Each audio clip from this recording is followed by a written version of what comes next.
हो, विदर्भामध्ये सोयाबीनवर येलो मोत्याचं संकट आलं. जवळपास महाराष्ट्र शेतकऱ्यांचं 200 कोटीचं नुकसान आहे.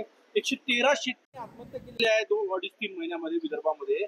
सरकारतर्फे काय उपाययोजना राबवल्या? ही बाब सत्य आहे की शासनाने खूप प्रयत्न केले. आत्महत्येची संख्या खूप मोठ्या प्रमाणामध्ये आपण कमी करण्यामध्ये यश आलं. तो आकडा शून्यावर न्यायचा आहे.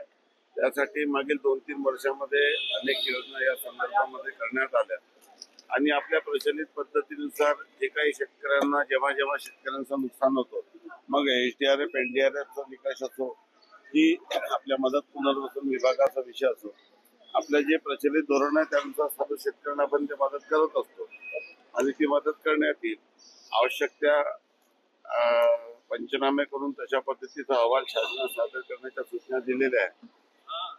शेतकरी आत्महत्या करू नये यासाठी खूप युद्ध स्तरावर शासन स्तरावर प्रयत्न सुरू आहे आणि त्यासाठी आवश्यक त्या सर्व उपाययोजना करण्यात येत आहे आणि भविष्यात हा आकडा आज कमी झाला, परंतु त्याला आपण शून्यावर नेण्याचा प्रयत्न भविष्यात. येलो मोत्याचे नुकसान झालं त्याचे पंचनामे अजून सुरू झाले नाही. पावसाचे पंचनामे सुरू आहेत.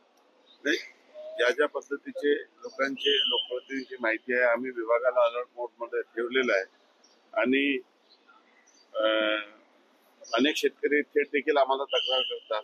महाराष्ट्राचे अनेक शेतकऱ्यांचे फोन येतात, मेसेज येतात. त्या दृष्टीने आपण दखल घेऊन त्या साठी ऑलरेडी पूर्वी सूचना दिलेल्या आणि ज्यांच्या तक्रारी आहेत त्यांची देखील स्पेशल दखल आपण घेतो. फिल्म सिटी बाबत काल जागेची पाहणी केली. लवकरच जागेचं हस्तांतरण होणार आहे. विदर्भासाठी मोठं अचिव्हमेंट म्हणता येईल. महत्वाचं महाराष्ट्रामध्ये मुंबईला दादासाहेब फाल्के चित्रनगरी आणि दुसरी कोल्हापूरला आहे.